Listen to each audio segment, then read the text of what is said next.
who go looking for adventure. So you're a leather now. I'm a leather? Yeah, leather train. Into the Wild adalah film biografi drama petualangan Amerika Serikat yang dirilis pada tahun 2007.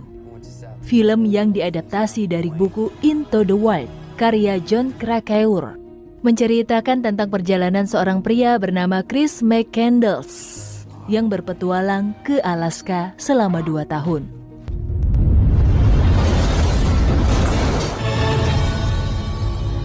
If you want something in life,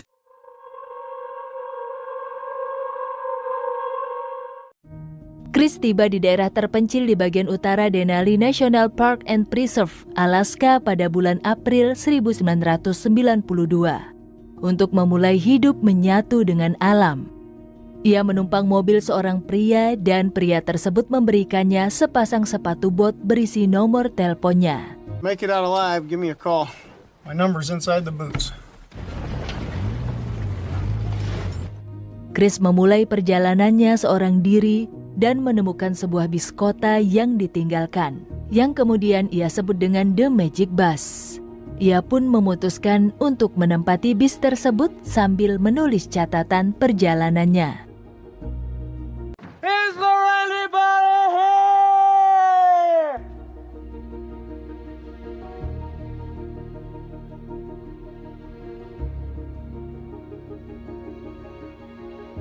2 tahun sebelum Chris menemukan The Magic Bus, tepatnya di bulan Mei tahun 1990, Chris baru saja lulus dari Universitas Emory di Atlanta.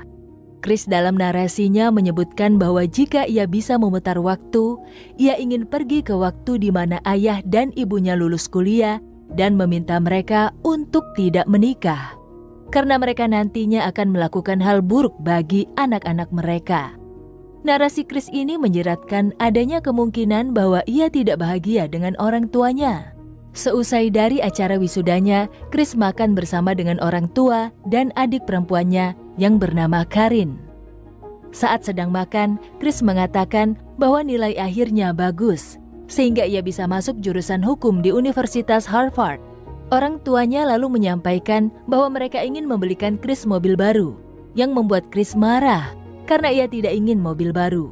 Ia lebih menyukai mobil Datsun tuanya. Setelah acara perayaan kelulusannya, Chris kemudian menghancurkan semua kartu kredit dan dokumen identitas dirinya. Ia menyumbangkan hampir semua tabungannya kepada organisasi Oxfam dan mulai melakukan perjalanan lintas negara menggunakan mobil Datsun tuanya, mengejar kebebasannya di alam. Chris tidak memberitahukan siapapun mengenai kepergiannya ini, termasuk keluarganya sendiri. Sesampainya di Danau Mead, mobil Chris mengalami banjir bandang, menyebabkan Chris harus meninggalkan mobilnya dan mencari tumpangan. Chris membakar sisa uangnya dan mengganti namanya dengan nama baru, yaitu Alexander Supertramp. Di lain sisi, orang tua Chris mulai gelisah karena mengetahui anaknya pergi entah kemana. Bahkan Karin pun tidak tahu kemana Chris pergi, namun ia dapat mengerti keputusan kakaknya itu. Di bulan Agustus tahun 1990, Chris sampai di Pacific Crest Trail, California Utara. Di sini ia berkenalan dengan pasangan hippie yang bernama Jan Burch dan Rainey. Ia menumpang mobil mereka dan berkemah bersama selama beberapa hari. Di suatu pagi, Rainey menceritakan hubungannya dengan Jan yang sedang tidak baik-baik saja. Namun mereka berbaikan berkat Chris. Chris kemudian pergi meninggalkan Jen dan Rainey untuk melanjutkan perjalanannya seorang diri. Sementara itu, melalui narasi Karin, kita jadi dapat sedikit mengetahui tentang orang tua Chris yang suka bertengkar dan sempat ingin bercerai. Meskipun perceraian mereka akhirnya batal, Chris yang sudah muak dengan pertengkaran orang tuanya, mengharapkan mereka untuk bercerai saja jika memang mereka ingin bercerai. Di awal September, orang tua Chris mendapat telepon dari kepolisian Arizona yang menemukan mobil Chris. Polisi menyebutkan bahwa kemungkinan besar Chris memang sengaja meninggalkan mobilnya, dan orang tua Chris sadar bahwa Chris memang tidak ingin ditemukan. Sementara itu, pada tanggal 10 September, Chris sampai di Dakota Selatan. di mana ia bekerja di sebuah perusahaan pertanian yang dimiliki oleh pria bernama Wayne. Chris selalu menceritakan kepada Wayne mimpinya untuk pergi ke Alaska, dan Chris juga belajar banyak tentang cara bertahan hidup, seperti berburu dan mengawetkan daging. Di lain sisi, orang tua Chris mulai mengerahkan segala usaha untuk mencari Chris setelah mereka tahu bahwa Chris sudah menyumbangkan semua tabungannya. Sehari-hari Chris meluangkan waktunya untuk bekerja dan belajar sebagai bekalnya di alam liar. Sampai pada suatu hari, Wayne ditangkap oleh FBI karena pembajakan satelit, yang menyebabkan Chris berhenti bekerja. Sebelum pergi, Wayne memperingatkan Chris untuk tidak pergi ke Alaska, setidaknya sampai musim semi, dan Chris harus menuju ke selatan. Tentu saja, Chris yang tekadnya sudah bulat tidak mendengarkan nasihat Wayne, dan langsung pergi melanjutkan perjalanannya. Chris pun sampai di sungai Colorado dan berniat untuk menyeberangi sungai tersebut. Namun ia diberitahu oleh penjaga taman bahwa ia tidak bisa mendayung di sungai tanpa izin, dan harus menunggu sampai tanggal 17 Mei 2003, yang berarti masih 12 tahun lagi. Chris tentunya tidak mau menunggu selama itu. Ia pun nekat mendayung dengan kayak, menyusuri sungai tanpa izin, dan tidak memperdulikan arus sungai yang begitu deras. Setelah lama mendayung, ia bertemu dengan pasangan nyentrik bernama Mats dan Sonja. Mereka berdua dari Copenhagen dan senang bersenang-senang di pinggir sungai. Mereka berbincang sebentar, dan Mats memberitahu Chris bahwa ia bisa menyusuri sungai sampai ke Meksiko. Chris tidak bisa berlama-lama karena petugas patroli sungai sedang mengejarnya. Ia buru-buru menarik kayangnya menaiki perbukitan dan sampailah ia di kota Meksiko. Chris sempat singgah di telepon umum dan bermaksud untuk menghubungi Karin. Namun ia membatalkan niatnya dan memilih memberikan koinnya kepada pria tua yang sedang kehabisan koin ketika menelpon keluarganya. Chris pun melanjutkan mendayung dan di tengah perjalanan ia menulis surat kepada Wayne yang sedang mendekam di penjara. Di suratnya, Chris menyebutkan bahwa ia sudah memutuskan untuk menjalani kehidupan di alam liar untuk waktu yang lama karena kebebasan dan keindahan alam terlalu indah untuk ia lewatkan. Pada tanggal 2 Desember 1990, Chris sampai di Laut Cortez setelah mendayung berhari-hari dan sempat tinggal di gua selama 36 hari.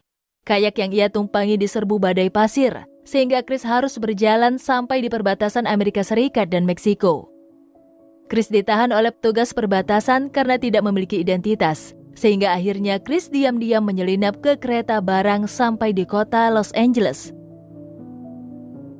Di sana, ia menumpang di panti sosial sekaligus minta tolong untuk dibuatkan kartu identitas menggunakan nama barunya, yaitu Alexander Supertramp. Namun karena ia jadi teringat akan kehidupannya di kota, ia memutuskan untuk segera pergi melanjutkan perjalanannya kembali sebelum tergoda oleh kehidupan modern.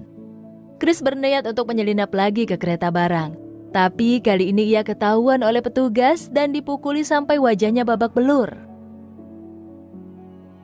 Chris akhirnya melanjutkan perjalanan ke Alaska dengan menumpang dari mobil ke mobil dan sempat bekerja di beberapa tempat. Sementara orang tuanya masih berharap Chris kembali pulang, dan hubungan keduanya yang sebelumnya sering bertengkar sedikit membaik karena diliputi oleh kesedihan serta rasa bersalah atas kepergian Chris yang sudah hampir 1 tahun lamanya.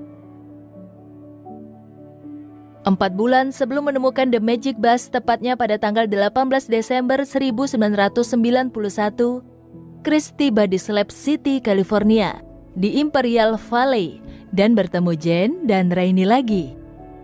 Di kota ini, Chris bertemu dengan seorang penyanyi perempuan bernama Tracy. Mereka berdua berkenalan dan menghabiskan waktu bersama selama Chris di sana. Mereka saling menunjukkan ketertarikan, namun Chris tidak dapat menerima Tracy karena Tracy masih di bawah umur. Dan lagi pula Chris tidak bisa menyerah atas impiannya untuk pergi ke Alaska.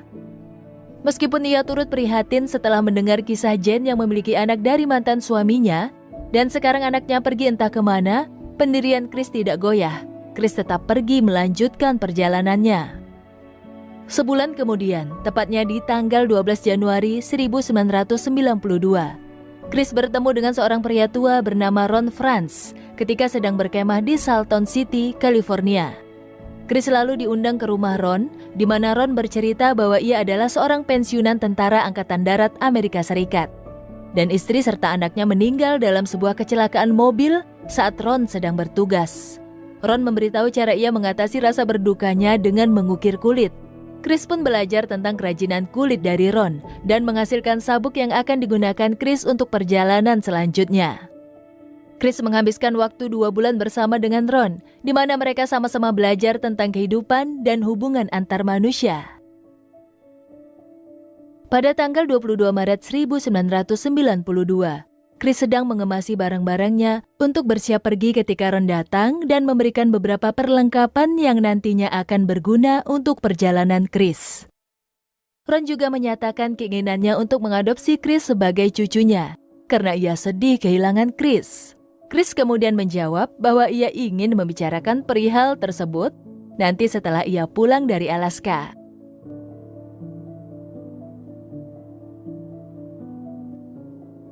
Chris tiba di Alaska dan menemukan The Magic Bus yang menjadi tempat tinggalnya di bulan April 1992. Selama di sana, Chris setiap hari menulis catatan perjalanannya dan membaca buku-buku mengenai alam liar. Minggu ketiga di bis, badan Chris mulai kurus, persediaan berasnya semakin habis, dan ia mulai bosan. Namun ia masih bahagia dan mencoba bertahan sampai musim dingin berakhir, dan es mencair. Di musim ketujuh, badan Chris kembali bugar dan lancar berburu. Ia menikmati masa puncak kebahagiaannya di alam liar. Sayangnya hal ini tidak berlangsung lama. Sampai di minggu ke-9, Chris kembali merasakan kerasnya alam liar dan membaca sebuah buku berjudul Family Happiness, di mana ia memutuskan mengemasi barang-barangnya untuk pulang. Namun ia gagal, karena sungai yang harus ia lewati sangat luas dan berbahaya. Sehingga mau tak mau ia kembali ke bisnya. Untuk pertama kalinya Chris merasakan perasaan kesepian dan ketakutan berada di alam liar yang selama ini ia impikan.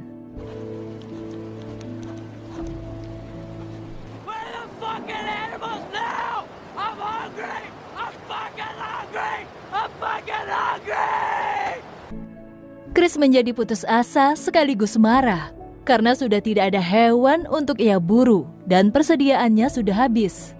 Dalam keadaan tersebut, Chris belajar dari buku untuk mengenali tumbuhan-tumbuhan yang bisa dimakan. Chris kemudian keliru ketika memakan tumbuhan yang ia kira sebagai kentang liar, padahal ia memakan buncis liar yang beracun. Chris pun jatuh sakit karena keracunan, dan menuju ajalnya ia masih sempat menulis di catatan terakhirnya. Chris menyimpulkan bahwa kebahagiaan sejati hanya bisa ditemukan saat berbagi dengan orang lain. Ia meninggalkan pesan selamat tinggal, bahwa ia sudah hidup dengan bahagia dan berterima kasih kepada Tuhan dengan menuliskan nama aslinya, yaitu sebagai Christopher Johnson McCandless, bukan sebagai Alexander Supertramp. Sekelebat kenangan tentang masa kecilnya bersama keluarganya berputar di otaknya, dan Chris pun tersenyum kecil sambil mengeluarkan air mata, seraya menutup mata untuk selamanya seorang diri di The Magic Bus.